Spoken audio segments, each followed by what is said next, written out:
bruxismo, apertamento dentário, zumbido e dor de cabeça. Sabia que tudo isso está interligado? É isso mesmo, Mari. Bem-vinda novamente e conta tudo para nós. Muito obrigada pelo convite novamente.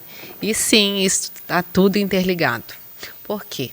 Muita gente hoje em dia, por exemplo, o bruxismo é uma disfunção que é muito fácil de identificar, porque existe o desgaste do dente, existe o barulho, né, do bruxismo, do arranhar o dente, né? Então, até o próprio companheiro consegue identificar se a sua companheira está ou não tendo bruxismo. Mas o apertamento dentário, por exemplo, as pessoas não sabem que tem. Porque o ideal é que o dente ele não encoste um no outro. Sempre tem um espaço, sempre tem exista um espaço entre 2 a 3 milímetros, né? Isso é o ideal, que a gente mantenha a boca fechada e exista esse espaço, né? E muita gente, por tensões do dia a dia, mantém esse apertamento. Então, encosta um dente no outro. Isso faz com que, por exemplo, o músculo pterigoide medial, o músculo masseter, o músculo temporal entre em contração. E tu imagina uma contração dessa constante. Muita gente começa a ter dores de cabeça por conta disso, por causa desse apertamento, dessa tensão. Começa a ter dores na região cervical por causa disso. Começa a ter até mesmo zumbido, porque são estruturas muito próximas da tuba auditiva. Então, ali passa nervo trigêmeo, nervo vestibular, o nervo facial. Então, existe conexão, né? Então, se tiver alguma perturbação ali, alguma disfunção, isso pode até acarretar, por exemplo, num sintoma, que nem um zumbido, né, por uma disfunção dessa da região mandibular, né, dessa tensão da região cervical, entendeu? É tudo relacionado. E daí, às vezes, a pessoa tem um desses sintomas e chega lá e aí você percebe que está tudo interligado. E aí, como que funciona, Mário? O que vem pela frente? Aí a gente faz uma avaliação, né? Faz uma avaliação de toda essa região, faz uma avaliação da cervical, da região mandibular, da região craniana, dos nervos que estão envolvidos, né? A gente faz toda essa avaliação. Inclusive, a gente consegue identificar, por exemplo, se no caso o zumbido ele está relacionado a um problema emocional. Porque muitas vezes as pessoas não sabem, né? Olha como o nosso corpo é inteligente. Quando a gente tem uma disfunção, por exemplo, no ouvido esquerdo, o ouvido esquerdo são coisas que a gente não quer escutar. Alguém que está reclamando o dia inteiro, falando, um chefe, o marido, qualquer outra coisa. O nosso corpo ele pode criar sons para que a gente diminua aquele som que te irrita. E normalmente no ouvido direito está relacionado com sons que a gente gostaria de escutar. Isso são coisas que, né, só estudando a gente, né, acaba tendo uma percepção disso, né, entendendo um pouco mais sobre isso. Inclusive, eu tive um paciente que ele tinha zumbido há 6 meses e já tinha feito de tudo e nada funcionava. E depois da avaliação, né, a gente fez uma avaliação, a gente fez testes, eu vi que não tinha nenhuma disfunção física, mas que isso tudo estava puxando para o sistema somatoemocional. E daí eu perguntei para ele, o que aconteceu há 6 meses que você não quis mais escutar? Aí ele falou assim, ele parou e pensou, meu Deus, há 6 meses atrás a minha filha trouxe o namorado dela para morar na minha casa e eu não aguento escutar a voz dele. Depois que ele percebeu isso, 2, 3 dias depois o zumbido dele tinha sumido. Porque ele entendeu a causa do problema dele. Sensacional. Olha como isso que a gente fala, assim, né? De entender o que está causando aquele sintoma. E não, tô com zumbido, vou tomar um remédio. Tô com dor de cabeça, vou tomar um remédio. Mas quantas pessoas estão completamente viciadas em medicamentos por conta de enxaqueca? Exatamente. Mas e aí não descobre a causa, que pode ser um bruxismo, que pode ser... É que é muito fácil tomar um remédio. É muito fácil. A gente tem um remédio em casa. Só que as pessoas, elas não querem, às vezes, buscar, né? Porque aí eu falo, né? A facilidade que a gente tem de tomar um remédio Aí a pessoa vai decidir se ela quer continuar tomando aquele remédio por tanto tempo ou se ela quer buscar um tratamento efetivo para aquele problema e resolver, né? Então, tudo a gente está aqui para ajudar, né? Está aqui para auxiliar, está aqui para resolver todas as disfunções, mas a pessoa tem que querer tratar, né? É verdade. E é aquilo, né? A gente toma um remédio ali, é momentâneo, passou e deu. Não tem que parar para pensar, avaliar. Quando a gente vai em busca de uma solução, a gente se depara aí com dores, com várias situações, né? E muita gente só procura quando a dor está insuportável. Muita gente. A mulher ainda ela é um pouco mais preventiva. Ela ainda busca. Mas os homens normalmente só procuram quando a dor está insuportável. Quando assim, ó, ele já tentou de tudo e nada resolveu. Aí ele vai atrás da osteopatia. Ô Mari, a gente fala sempre sobre quanto antes buscar ajuda, melhor o tratamento, o corpo responde de uma forma mais rápida. Quando a gente pensa aí na osteopatia, em todos esses sintomas que a gente falou, tudo isso que está interligado, serve essa ideia também de quanto antes buscar ajuda melhor, responde com certeza. Mais rápido? A gente não precisa ter uma disfunção para buscar osteopatia. A osteopatia ela pode ser preventiva. Ela pode prevenir problemas. Muitas vezes tu está com desconforto, tu não tem uma dor, mas tu está com desconforto, tem alguma coisa que não está legal no teu corpo, tu pode muito bem ir lá para fazer uma prevenção, para que isso não piore. A osteopatia ela não serve só para quando o problema já está em evidência, né?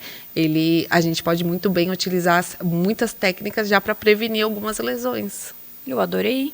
Muito obrigada por dividir tantas informações conosco e até a próxima. Se você quer entender um pouco mais sobre esse assunto, você já sabe qual é o caminho, né? Vai lá no Instagram do Minuto Mamãe Bebê, procura pela Mari. Como é que tá o teu @ lá, Mari? Tá, lavitali.osteopatiapilates. Então lá você vai encontrar a solução dos seus problemas de uma forma prazerosa, com as mãos. Já dei esse spoiler que eu sei que você vai gostar, né, Mari? Obrigada pelo convite, viu?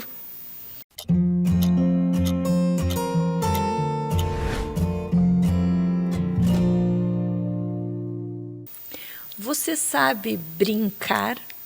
E aí, Ju? Me conta, será que a gente sabe brincar? Qual é o segredo aí que envolve o brincar? Então, eu acho que a gente cresce e a gente esquece. Até rimou, Mari? Cresce e esquece. Sabe que a gente perde essa parte lúdica de como entrar na imaginação e brincar, e a gente se depara com adultos, com pais, que realmente quando senta com a criança, fica fazendo pergunta, fica nomeando as coisas, fica dando um monte de demanda, ao invés de brincar. Sabe brincar, Mari? Te faz de conta? Como é que é o teu brincar, sabe? Brincar de médico, de floresta, de fazendeiro, de dentista. As pessoas hoje em dia esqueceram, e eu falo que eu me incluo nessa, porque quando eu entrei na área infantil, me especializei e fui atender, eu tive que estudar um pouco sobre isso e entender, tá, mas espera aí, como é que brinca? O que faz para não ficar aquela coisa mecanizada e fazendo sempre do mesmo jeito? E aí eu sempre falo para os pais que o primeiro passo é observar. Observa como é que teu filho faz, como é que a tua filha faz, como é que manipula os brinquedos, né? Qual é a forma como ela vai levando a imaginação, porque realmente o adulto cresce e esquece. É verdade, até faço um filme assim na cabeça, né?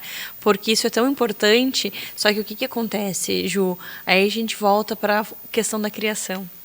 Eu não tive a minha mãe sentada brincando comigo. E hoje eu me cobro para estar sentada brincando com ela. Então, e assim, tem toda a demanda do trabalho, enfim. Eu acho que a gente tem que priorizar, colocar na rotina um momento para brincar. E aí deixar a imaginação fluir mesmo. Eu falo isso pro meu marido, eu converso assim, senta e brinca. É sem celular, é sem TV e jogos. Jogos a gente joga muito. Mas e o brincar realmente, né? Mari, agora tu falando isso, eu pensei em algo que a minha mãe falou também esses dias, que ela veio brincando, ela disse, eu nunca sentei para brincar com vocês. Agora eu acho que me veio um insight em relação a isso, é que eu acho que a nossa infância foi muito na rua. A gente tinha muitos amigos, a gente ia pra rua, brincava de esconde-esconde, polícia ladrão, pega-pega. E hoje, a infância dos nossos filhos é mais dentro de casa mesmo. E aí, se a gente não aprende a brincar, a gente acaba deixando muito na televisão, nos eletrônicos. A criança vai muito para esse lado, porque é onde ela consegue se entender, né? E aí, como faz isso? O primeiro passo é sentar e observar. Coloca os brinquedos ali. Se é uma criança que tem muita dificuldade em distração, com muitas coisas ao redor, limpa aí os estímulos, deixa mais ou menos só aquilo ali que vocês estão manipulando. A criança escolhe, primeiro de tudo, e observa como é que ela manipula os brinquedos, quais são os sons que ela faz, o que ela gosta. E aí o segundo passo é, seja engraçado. Faça sons, onomatopeias, né? Os barulhinhos, então, bibi, yuhu, yupi, qualquer sonzinho que tenha ali durante a brincadeira. Imite a criança. Faça esse vínculo durante a brincadeira, seja legal. Mostre para a criança que você está ali sendo legal e que você não é mais uma demanda. O que é demanda? Que cor é essa? Como é que a polícia faz? Que animal é esse? E muitos adultos, eles brincam dessa forma. E aí fica chato. Fica muito chato. E aí a criança foge, a criança não quer mais. Quer ver se é uma criança que tem dificuldade de aprendizagem, algum transtorno, que isso é uma demanda daí muito maior, responder uma pergunta, identificar alguma coisa, aí mesmo que a criança foge. Então, observar, fazer onomatopeias, ser muito legal e imitar. Quando observar que a criança tá indo bem, tá legal, interagiu, criou um vínculo, a brincadeira tá gostosa, aí você pode até ensinar algo novo ou fazer alguma coisa diferente para a criança daí imitar e fazer de um jeito diferente. Mas até então, segue a liderança da criança. Não sabe o que fazer, segue a liderança, vai atrás, vai fazendo a mesma coisa, vai fazendo sonzinhos, vai brincando, e aí depois a gente até pode ter uma criatividade, que a gente chama tirar a criança da zona de conforto. Fazer algo que é diferente para ensinar a imitar, ensinar uma palavra nova, mas tudo sem pergunta, tudo dentro da brincadeira e no lúdico. E aí, tirou a zona de conforto, volta para a zona de conforto, imita a criança, faz som. Aí viu que a criança está super engajada, vai, faz uma pergunta, ou então faz algo diferente para ela imitar e volta para a zona de conforto. E aí a brincadeira fica gostosa para todo mundo. Que legal, Ju, sensacional. Me vi em vários momentos aí também. Ah, fala essa cor em inglês, né? Só que com ela deu certo, mas faz todo sentido isso. E daí também a brincadeira chata da mãe e do pai sempre mais legal. Por quê? Porque o pai faz palhaçada, porque o pai faz som. Isso aí. Imita os bichinhos. E daí, então, pra mim, tudo que tu falou faz muito sentido na minha vivência. E aí os pais perguntam pra mim também, sabe, Mari? Tá, mas do que a gente brinca? Como é que é? O que é faz de conta? A palavra faz de conta é fazer de conta. Fazer de conta o quê? Faz de conta o que existe na vida real.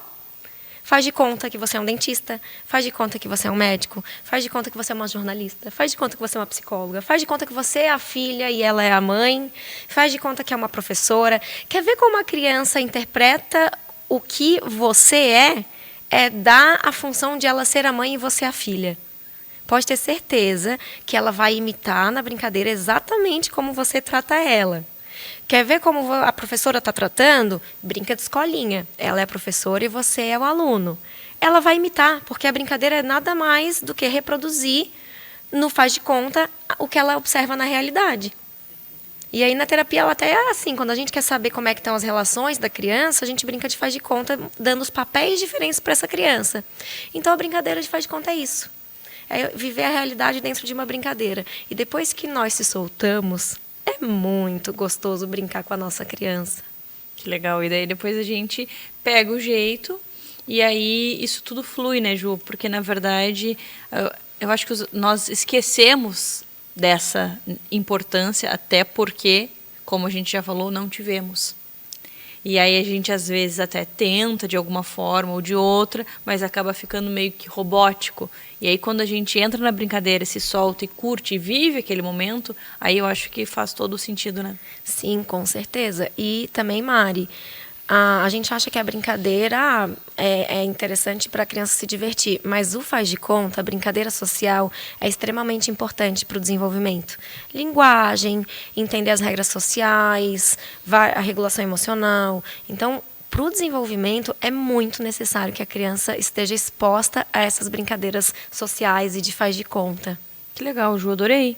Adorei, obrigada por tanta dica, né? Por dividir aí um passo a passo do que deveria ser óbvio para nós, mas né, não é. E agora fica aí o convite para a gente brincar com as nossas crianças. Volta aí o vídeo, anota tudo certinho, como que tem que fazer e pratica aí. Depois manda lá no Instagram do Minuto Mamãe Bebê e da Ju como que foi esses momentos de brincadeira com as crianças, né, Ju? Isso aí, conta pra gente. Qualquer dúvida a gente está à disposição. Até a próxima. Até, um beijão.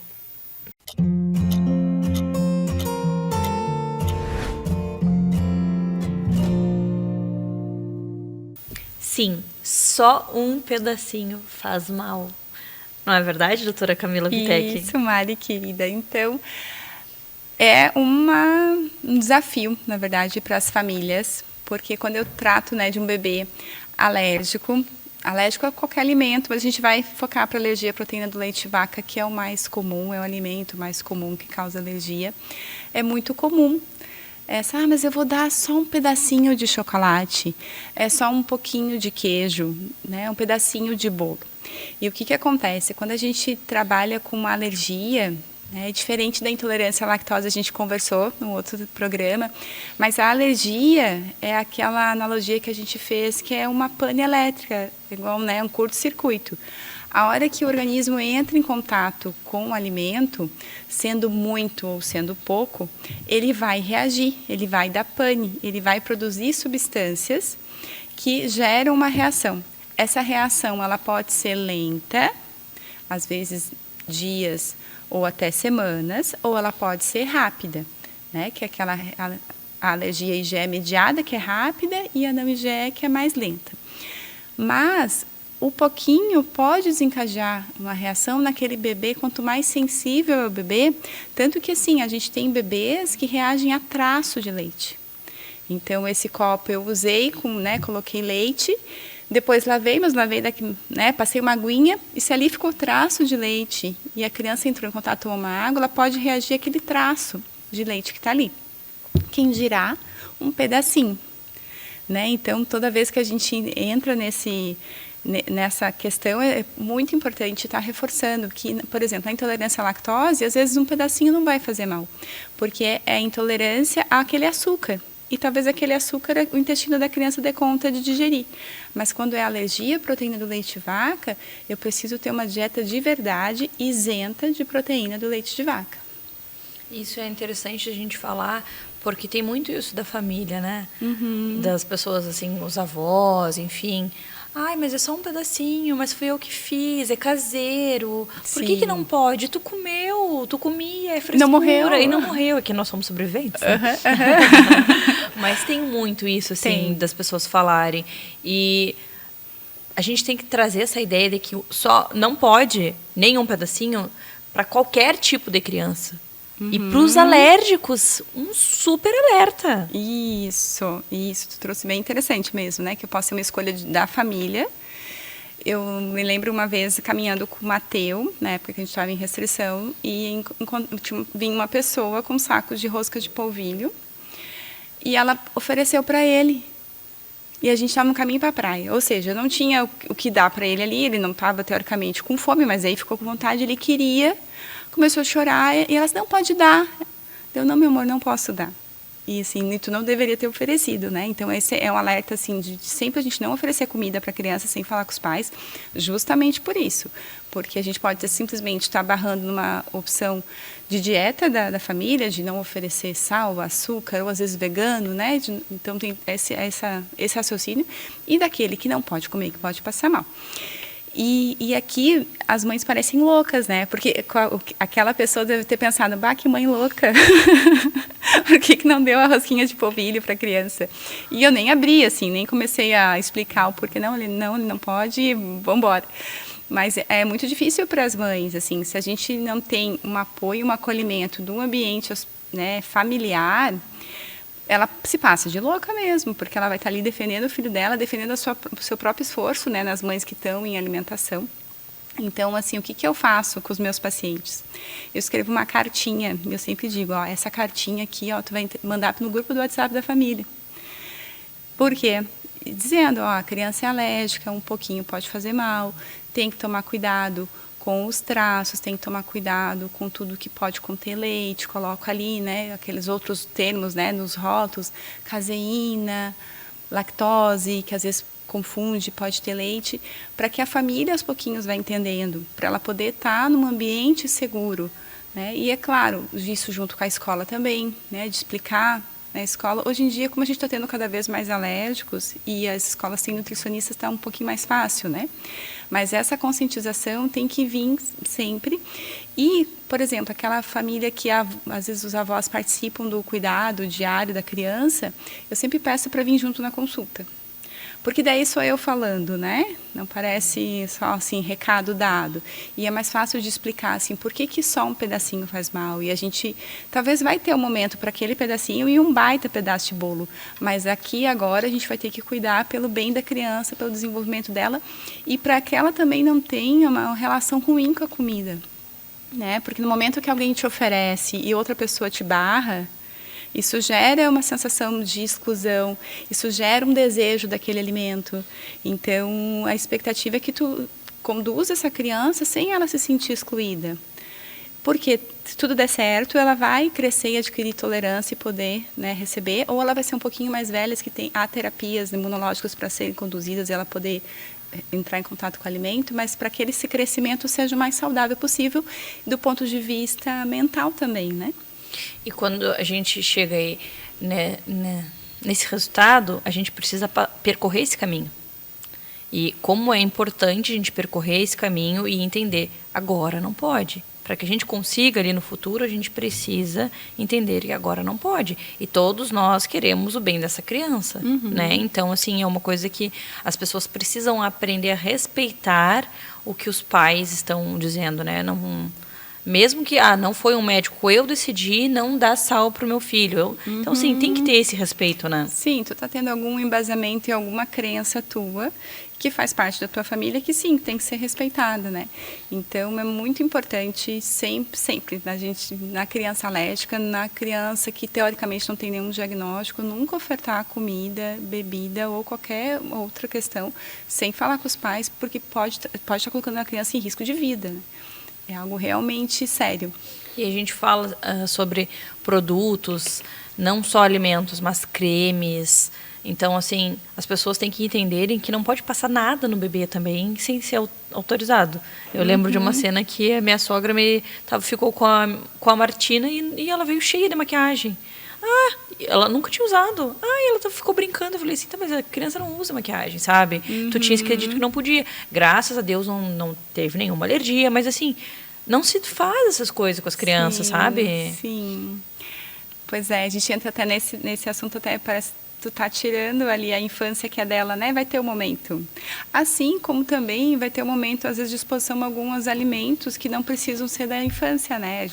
A criança não precisa ser exposta a refrigerante. Ela não precisa ser exposta aos fast food.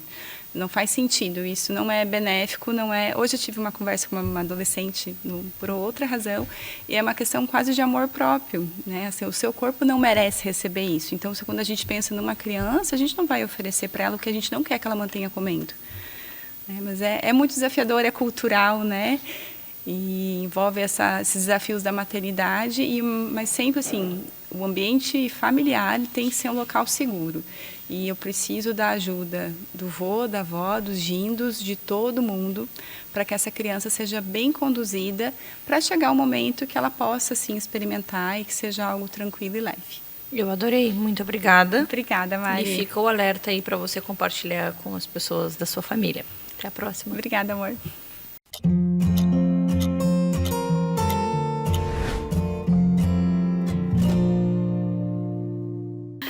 Saúde mental e performance.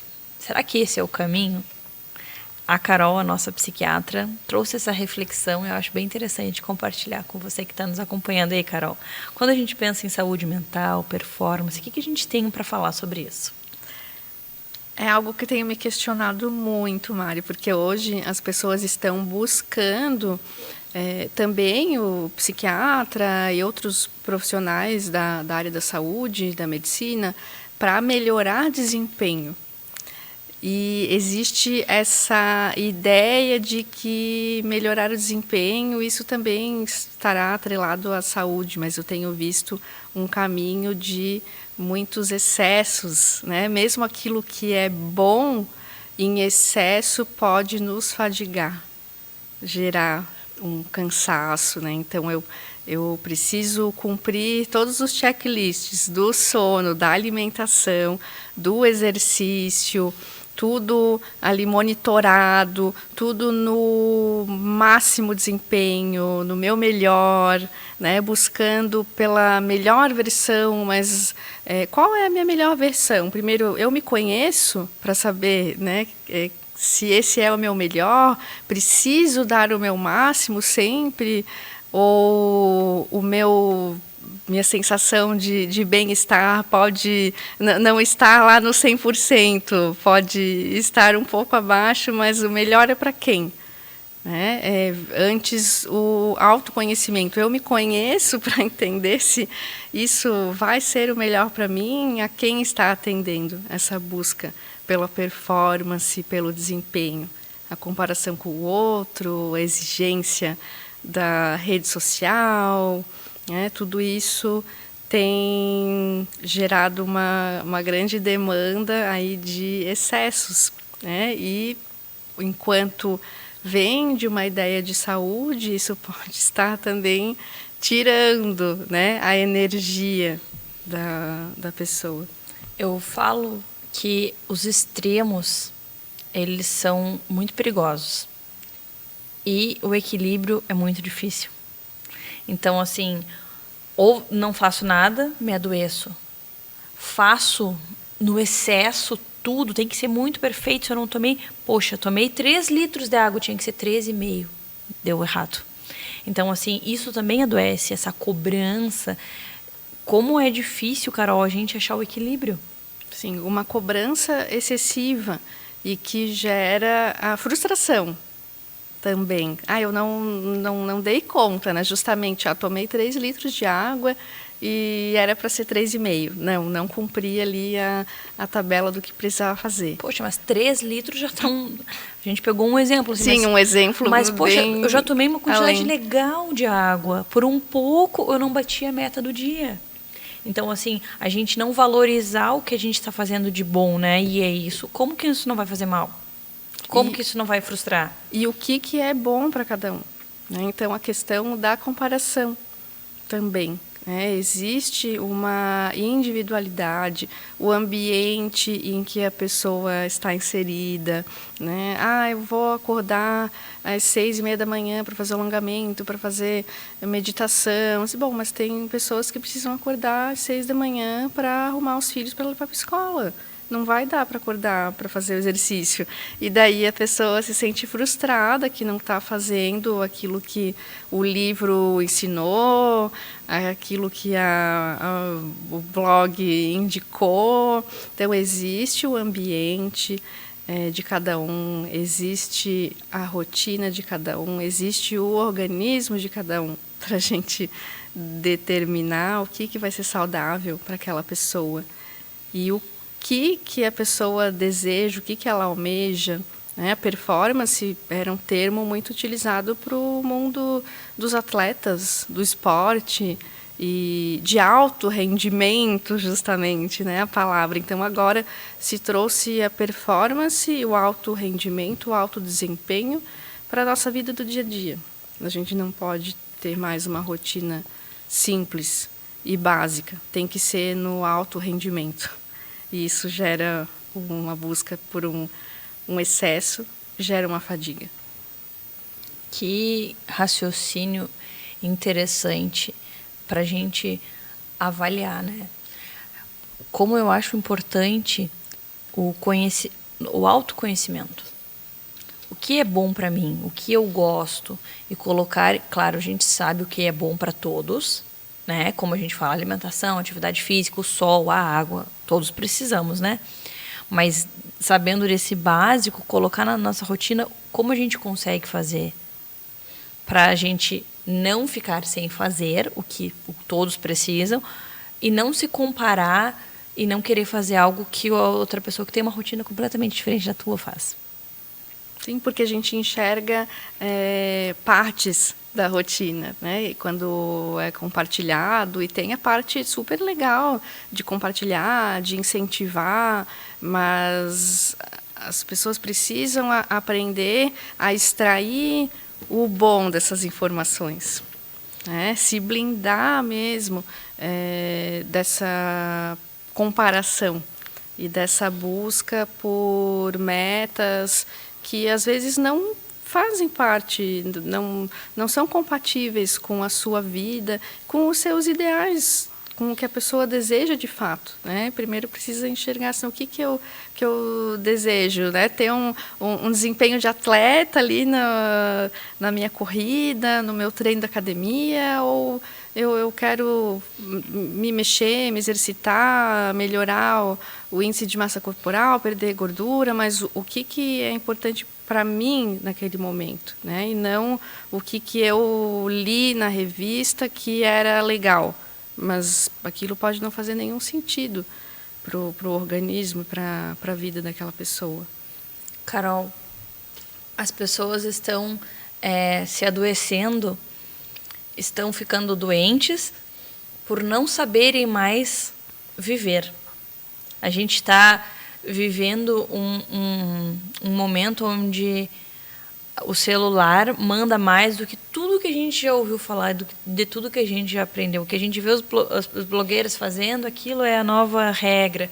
E a gente está deixando de lado o que realmente é o correto, que a gente viu lá a nossa avó fazendo. Claro, não que ela fazia tudo certo, mas eu digo assim, nesse sentido do básico bem feito, né? De viver em paz, de buscar saúde mental, de buscar uma alimentação saudável, com alimentos que a gente sabe que o que é certo, o que não é. Então, assim, as pessoas estão adoecendo por não saberem o básico mais, que é viver. Isso, perceber o que tem valor de fato, né? Que é a presença com as pessoas que realmente importam, a presença no ambiente, nos momentos, na vida, porque essa busca pela performance, pelo desempenho, faz sempre enxergar para o futuro, para a meta, para frente. A pessoa, às vezes, nem está sentindo de fato, não, estou aqui fazendo exercício, estou aqui preparando um alimento, vivendo aquela situação. É sempre pensando no que aquilo vai gerar. Então, essa falta da presença gera essa ansiedade e essa fadiga. A gente precisa resgatar o simples, o que tem valor, a vida, de fato. Fica de reflexão para nós. Obrigada por trazer esse tema. Eu que agradeço, Mari. Mexeu muita coisa aqui e eu espero que também faça sentido aí para você. Se você quiser entender um pouco mais, quiser conversar um pouco mais sobre isso, vai lá no Instagram do Minuto Mamãe e Bebê e procura a doutora Carol Galli. Lá você vai encontrar o perfil dela e vai poder tirar mais dúvidas, enfim. Tenho certeza que você não vai se arrepender. Até uma próxima. Até mais, Mari.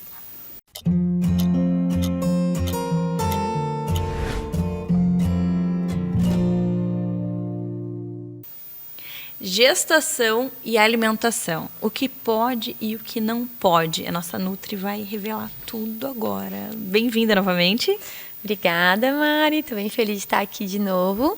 E agora falando sobre o início da vida. É verdade, gestação. Então, assim, quando a gente pensa nesse momento, a gente sabe que tem vários estudos aí que falam até dos 1000 dias, enfim, como a gestação é importante. E o que pode e o que não pode? Então, vamos lá, vamos pensar numa gestação saudável, o que é necessário, né? E aí depois a gente pensa no que a gente tira, né? Vamos lá. Eu gosto muito de falar que não tem tanto segredo se a gente for pensar numa gestação, como que a gente quer que essa gestação seja saudável.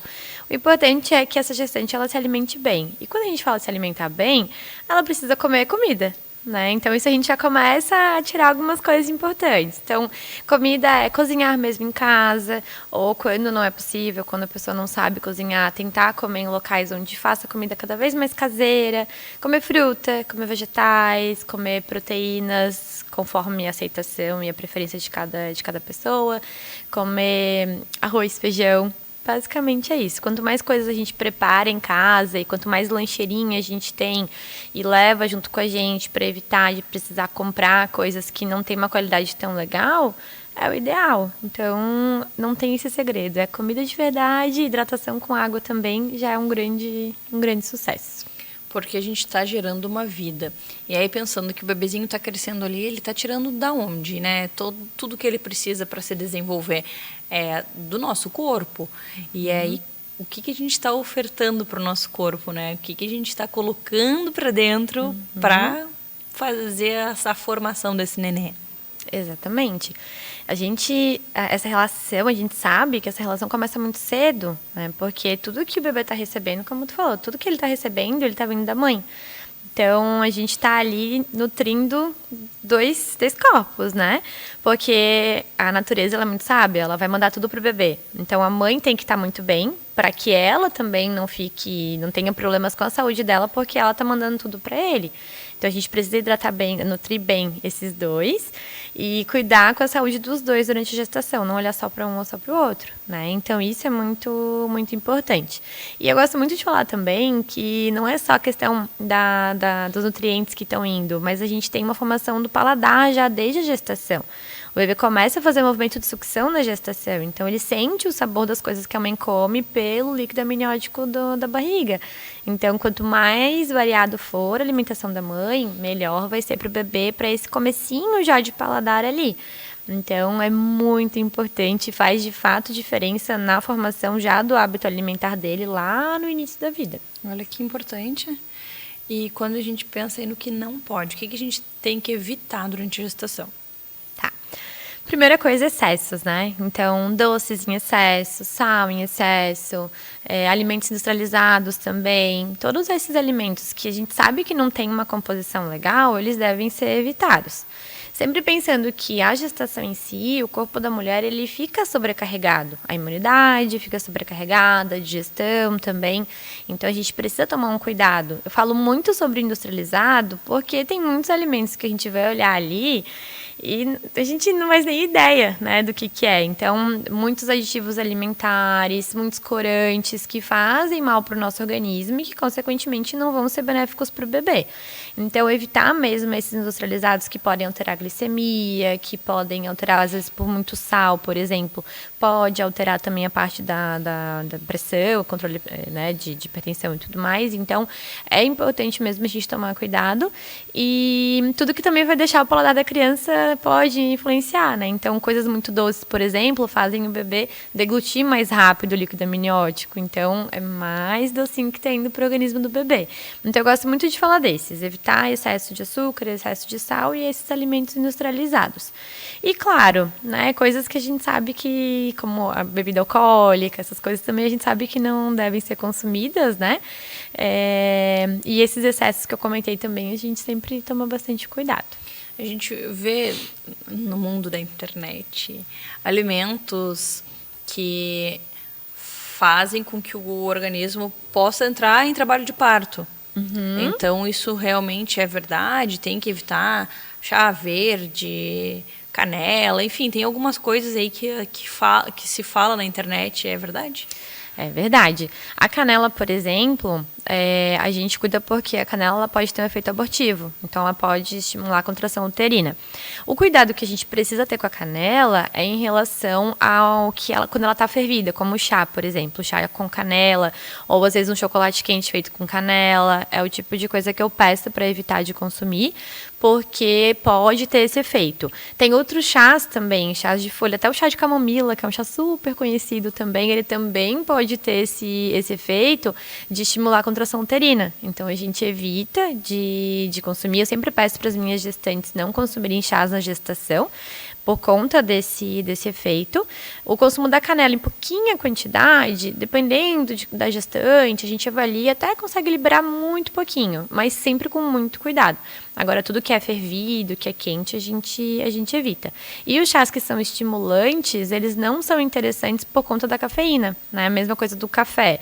Como eu falei antes, os excessos, né? Então, o café, a gente tem uma dose também mínima que a gente consegue liberar um pouquinho, porque, né, são mulheres que gostam de tomar um cafezinho, então a gente libera um pouquinho a quantidade, um descafeinado, porque essa cafeína em excesso, que pode vir do café e que pode vir de alguns chás também, como chá preto, chá verde, eles são prejudiciais, especialmente para a formação neurológica do bebê e também para a formação do coração. Então, a gente tem que tomar cuidado para não ter esse excesso de cafeína e cuidar com as outras bebidas que podem ter esse efeito mais à parte do útero também. Outro alimento que se fala muito durante a gestação, que o pessoal tem muita dúvida, o salmão, o sushi.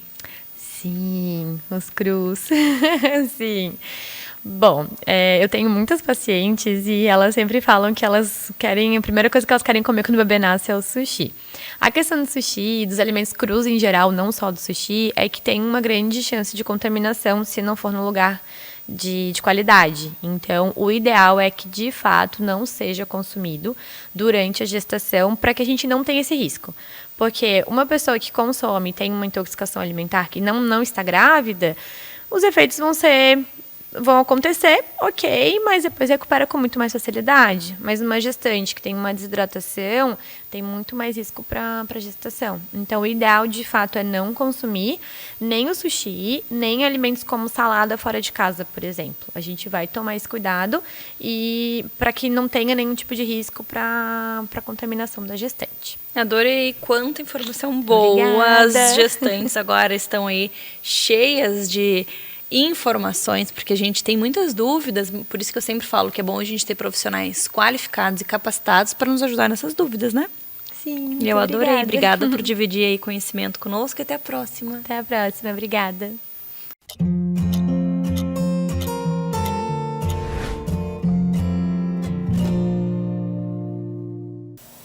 Vamos falar sobre telas e os seus malefícios. Quanto tempo será que uma criança pode ficar na frente da tela?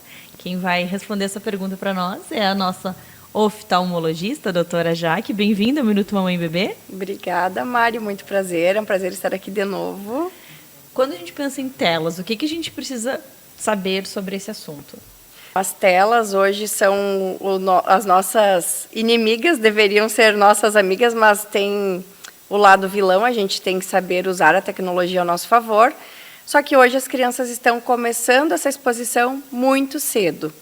Então, o recomendado, segundo a Sociedade Brasileira de Pediatria e de Oftalmologia Pediátrica, é que uma criança até 2 anos de idade não seja exposta a nenhum tipo de tela, nem a televisão, nada disso.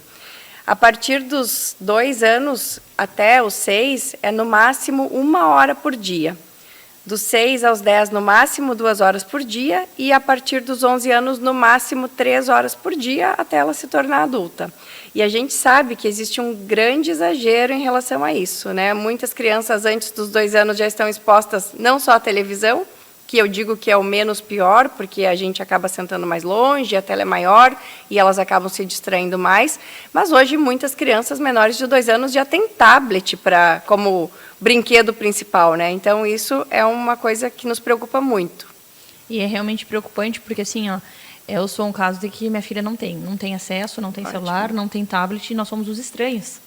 Exatamente. É a família estranha e isso me deixa muito preocupada, porque as crianças, ao invés de brincar e se entreter e fazer conexões, elas estão completamente viciadas em jogos e filmes e os pais não sabem nem o que eles estão assistindo e isso é muito preocupante. E sabe que a nossa maior preocupação, Mari, não é a questão da saúde visual somente, né? A gente sabe hoje dos grandes malefícios das telas para a parte neurológica, para o desenvolvimento cognitivo e psicológico dessa criança. E realmente isso, as crianças às vezes elas estão ali, eu digo, à deriva na rede social, navegando à deriva nos programas, nos aplicativos, e muitas vezes elas estão consumindo conteúdos totalmente inapropriados para uma criança, até para um adulto, então imagina para uma criança. Quando a gente fala sobre a visão, o que isso pode acarretar? Então, existe uma estimativa da Organização Mundial da Saúde que até o ano de 2050, metade da população mundial será míope. E as telas fazem parte, são grandes causadoras desse problema, porque a gente sabe que quanto mais tempos de telas, né, essa visão de perto, principalmente celular, tablet, computador, mexe muito com a parte do nosso crescimento ocular, a parte da musculatura ocular, e isso faz com que essa miopia aumente cada vez mais. Ou seja, uma criança que tem uma tendência a ter miopia, se ela se expor às telas, ela vai desenvolver essa miopia ainda mais cedo. E uma criança que já é míope, a gente sabe que essa miopia ela vai aumentar além do que ela já aumenta normalmente até ela parar de crescer. É engraçado, porque assim, as pessoas precisam pensar que se existe um estudo mostrando algo, se existe o que se indica para aquela faixa etária, é porque já se sabe o que pode acontecer. Eu sigo à risca as coisas que falam, claro, na minha vida não, mas na da minha filha sim, faz o que eu digo e não o que eu faço. Não é o certo, mas pelo menos com ela eu tento, né, cuidar.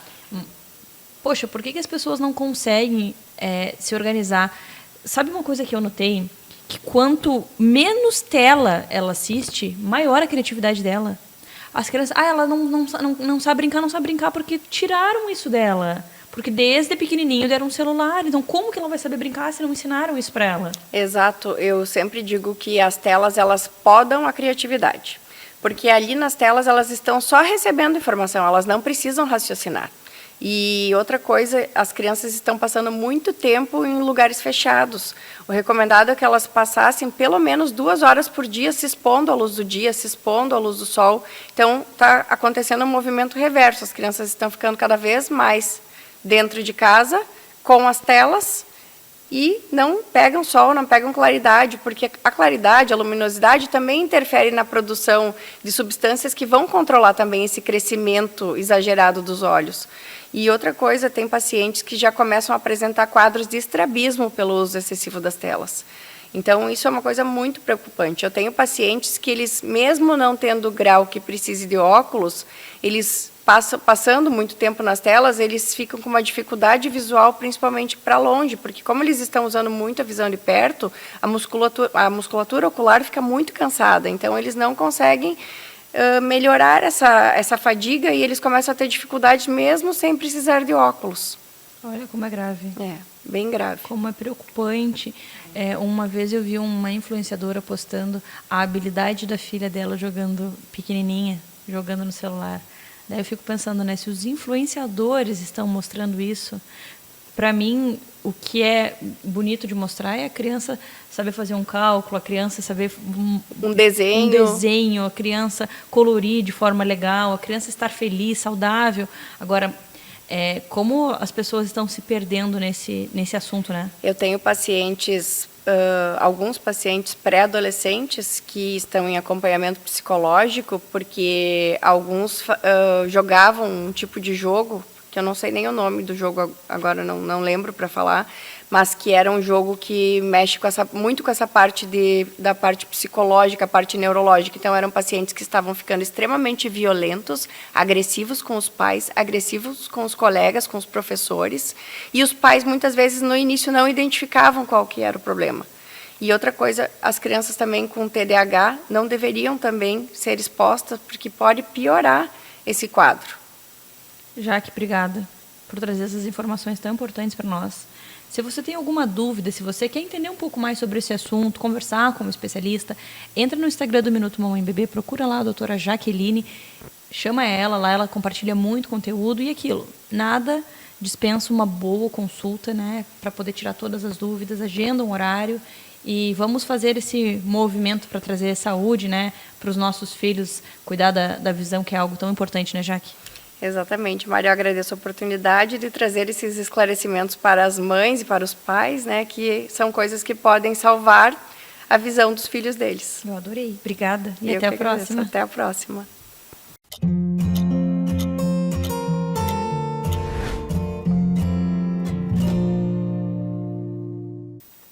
O nosso assunto é pensão alimentícia. Você sabe como é fixada a pensão alimentícia? Eu trouxe a nossa advogada, doutora Maiara, para trazer todas as informações e a gente ficar por dentro desse assunto. Bem-vinda novamente. Obrigada, Mari. Pensão alimentícia é um assunto que sempre causa bastante burburinho, né? A pensão alimentícia, para os filhos, né? No momento em que os pais se separam, é dever dos pais sustentarem os filhos. Então, existe 3 pilares onde é fixado a pensão alimentícia. Primeiro, a necessidade. Toda criança ou adolescente menor de 18 anos tem a sua necessidade presumida. Eu não preciso provar que ela não tem condições de arcar com o seu próprio sustento. Então, a justiça já sabe que eles são obrigados a receber a pensão alimentícia para sustento, lazer, vestuário, as necessidades da criança. Além da necessidade, existe o segundo pilar, a possibilidade de quem vai pagar. Quanto vamos supor, se o pai que vai pagar a pensão, quanto que o pai recebe? É X, é Y. Então, a gente tem que ter um percentual daquele rendimento, ou se ele não tem rendimento fixo em cima do salário mínimo, para a gente verificar um valor que vá contribuir com o sustento da criança, sem fazer com que o genitor perca o seu próprio sustento, né? Não pode ser o valor todo que ele recebe, porque senão ele não tem como se sustentar. Maiara, então, a pessoa desempregada, como é que ela vai ser analisada a possibilidade dela? Toda pessoa, ainda que desempregada, ela tem o dever de contribuir com o sustento do filho, né? Não é porque está desempregado que não vai contribuir. Só que daí o percentual será em cima do salário mínimo. Porque se a pessoa desempregada não contribuir, a gente vai alimentar o ócio, né? Então, toda pessoa que não quer pagar pensão vai ficar desempregada para se livrar da obrigação alimentar. E não é essa a situação. Então, ainda desempregado, tem que efetuar o pagamento. E o terceiro pilar é a razoabilidade. Tem vários nuances a razoabilidade. Primeiro, se o pai ganha 10 mil reais e ele contribui com o sustento do filho no valor de 4 mil reais, a mãe que recebe 4 mil reais, ela não pode contribuir de forma igual ao pai, senão ela não vai ter como se sustentar, pagar as necessidades dela. Então, a razoabilidade é analisada se o pai contribui com 30% do rendimento, a mãe vai contribuir com 30% do rendimento. E essa contribuição da mãe, que é guardiã, precisa ser em dinheiro? Não necessariamente. A mãe, ela contribui já com a moradia, com o tempo que ela se dispõe a educar o filho. Então, isso entra na razoabilidade. Então, não é porque o pai contribui com valor X que a outra parte tem que contribuir de forma igualitária. Isso não é analisado dessa forma. Outra questão também, que há algum tempo, desde 2021, vem sendo fortalecida no jurídico, nas jurisprudências, que são os precedentes, né, o entendimento dos juízes atualmente, é que o tempo em que uma mãe, né, se ela é guardiã, faz a comida, educa o filho, corrige os deveres, ajuda nas atividades pedagógicas, limpa a casa para fazer um ambiente salubre para o filho. Então, todo o tempo em que ela dispõe para educar o filho, os filhos, é um tempo que tem que ser analisado como uma parte onde a outra parte tem que contribuir com a pensão. Porque não é justo a mãe abrir mão do profissional dela, porque ela podia estar desenvolvendo-se profissionalmente, crescendo na sua profissão, tendo aumento de salário, e ela está abdicando da sua vida profissional para educar e fazer com que os filhos se desenvolvam, né? E, enquanto isso, a outra parte está ali profissionalmente crescendo, sendo vista. Então, essas questões também têm que ser analisadas. Maiara, mas isso na prática não acontece. Acontece sim, você tem que levar ao judiciário as necessidades da criança, a possibilidade do pai e o que acontece na vida. O tempo de deslocamento até a escola, o tempo de deslocamento para as atividades extracurriculares, porque tem criança que faz xadrez, inglês, N atividades. E esse tempo que a mãe está lá indo buscar e às vezes não faz mais nada, só vive para os filhos. Então, daí como que ela se sustenta? Então, a pensão, ela tem que, sim, contribuir para a vida familiar daquela criança. Então, todos esses 3 pilares têm que ser observados na hora de fixar a pensão alimentícia. Outra questão que eu acho importante é quando esse pai tem mais de um filho. Por exemplo, às vezes ele tem 2 filhos com a mesma mulher e às vezes ele tem um filho com uma mulher e um filho com outra mulher. Como que fica esses dois casos? Sim. Quando um pai, né, teve o primeiro filho, vamos supor que a primeira filha nasceu, foi fixado lá 30% do rendimento dele, porque as necessidades da criança precisavam dessas questões. Quando eu digo necessidades, ainda que presumidas, existem situações extraordinárias. A criança tem asma, ela tem uma situação peculiar que também tem que ser avaliada. Só que, se o pai tem um segundo filho, ele já sabia que tinha a primeira. Então, a obrigação alimentar do segundo filho não vai diminuir a necessidade da outra criança. Então, isso não pode ser uma razão para que a primeira filha tenha a pensão diminuída. Então, quando ele for fixar a obrigação alimentar do segundo, a primeira não vai sofrer nenhum reajuste e o segundo também não vai ser lesado. A lei permite que o genitor tenha até 50% do rendimento correspondente à pensão alimentícia. Então, se foi 25 para um, 25 para outro, 30% para um, 20 para outro, dentro do limite de 50%, fazendo com que o genitor também não perca seu próprio sustento. Só que o fato de ter outro filho não o exime de contribuir com a obrigação alimentar.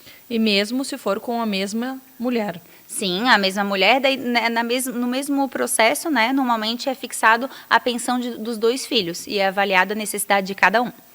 Que interessante, porque a gente pensa que só vai ser descontado 30% do meu salário. Se eu tiver 3 filhos, vai 10% para cada criança. Sim. E pior que muita gente pensa dessa forma. E não, é falta de informação, porque pode ter até 50% do seu rendimento comprometido, mas também não vai ficar fazendo filho achando que não vai ter umas questões analisadas de forma diferente, porque foi fixado 10 para aquele, então nesse daqui é obrigado a ser 10? Não necessariamente, porque vai ser analisado cada caso. Essa filha é perfeita, estava perfeito de saúde, não tinha uma situação extraordinária a ser analisada. Ok, 10% contribui. Agora, esse daqui não dá, 10% não supre as necessidades da criança, então precisa ser mais. Então, não quer dizer que o primeiro tenha sido um percentual que o outro vai ser a mesma coisa. Então, tudo tem que ser analisado de cada caso a caso. Entendi, na hora de fazer filho tem que pensar também, né? Muito. Porque é a obrigação dos pais pagarem a pensão. E agora a gente tem aí as informações que a gente precisava, e se você quer entender um pouco mais, se você for com alguma dúvida, quer falar sobre esse assunto, entra no Instagram do Minuto Mamãe Bebê, procura a doutora Maiara e aí já marca um horário com ela e tira todas as suas dúvidas, né? Fico à disposição, vai ser um prazer. Muito obrigada por todas as informações e até a próxima. Obrigada, até mais.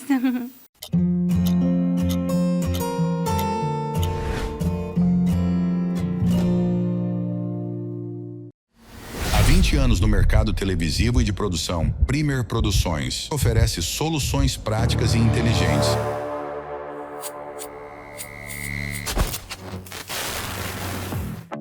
Com qualidade e confiabilidade na implantação, administração e gerenciamento de programação de rádio e TV. Veja o resultado através do portfólio.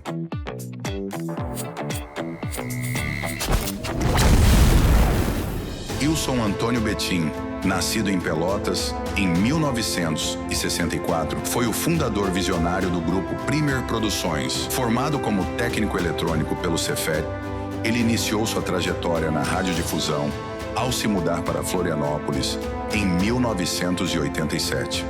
Com uma carreira sólida em grandes empresas de mídia, Betim realizou seu grande sonho em 1996, fundando a Premier Produções. A Premier trouxe inovações importantes ao cenário da comunicação, especialmente com a criação e operação de TVs legislativas em diversas câmaras municipais.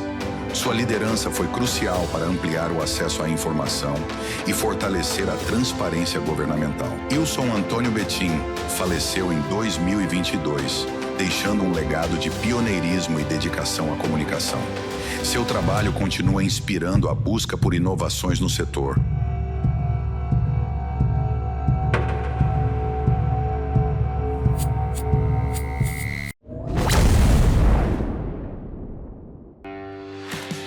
A Premier Produções é a maior fornecedora de mão de obra e equipamentos profissionais para rádio e televisão do sul do Brasil.